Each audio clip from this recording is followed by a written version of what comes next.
Hello students, welcome back. Now let us solve question number 9। क्या है? If the third term and ninth term of an AP are 4 and -8 respectively, then which term of this AP is 0। यानी कोई AP given है जिसका third term और ninth term हमें मालूम है, 4 और 9 है, सॉरी 4 और -8 है, देन उस एपी का कौन सा टर्म 0 होगा ये हमें पता करना है। ठीक है, सो कैसे करेंगे? इसके लिए भी सेम, पहले हमें फर्स्ट टर्म और कॉमन डिफरेंस को एज्यूम करना है। So let first term of this AP is A and common difference is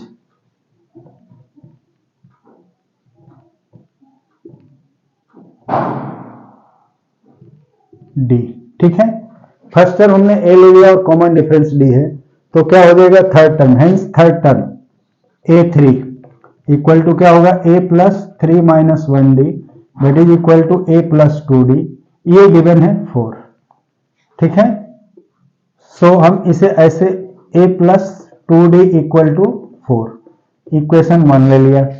उसी तरह से ऑल्सो क्या गिवन है, ninth term a9 will be equal to a plus 9 minus 1d that is equal to a plus 8d and it is given as -8। इसकी value -8 given है, सो इसे भी हम और a plus 8d equal to -8, इसे second equation ले लिए। ठीक है, नाउ बाई क्या करेंगे, 2 माइनस 1, सेकेंड में से फर्स्ट को माइनस कर देंगे तो क्या हो जाएगा a plus 8d minus a minus 2d equal to -8 minus 4।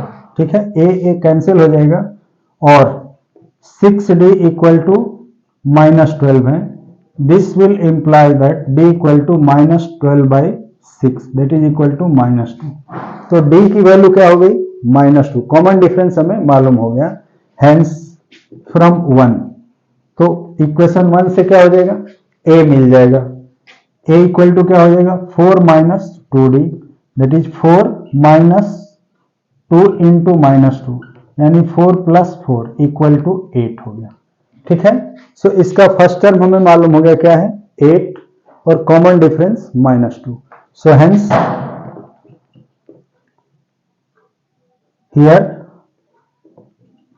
a equal to 8 and d equal to -2 मिल गया। ठीक है, अब हमें क्या करना है, ये पता करना है कि इसका कौन सा टर्म 0 होगा। So let nth term of this AP is 0। So now let nth term bracket में हम क्या करेंगे, an of this AP is 0। ठीक है, इसका nth टर्म 0 है, हेंस an इक्वल टू क्या होता है a plus n minus 1 into D, और an की वैल्यू क्या है 0 इक्वल टू a कितना है 8 प्लस n माइनस 1 इंटू -2। ठीक है, अब हम इसे मल्टीप्लाई कर लेते हैं और 0 इक्वल टू क्या हो जाएगा 8 माइनस 2n प्लस 2। ठीक है, और 8 प्लस 2 10 हो जाएगा, यानी 0 equal to 10 minus 2n। This implies 2n equal to 10 और n equal to 10/2 that is equal to 5। ठीक है, सो n की वैल्यू क्या मिली 5 हो गई, hence fifth term of this AP is 0।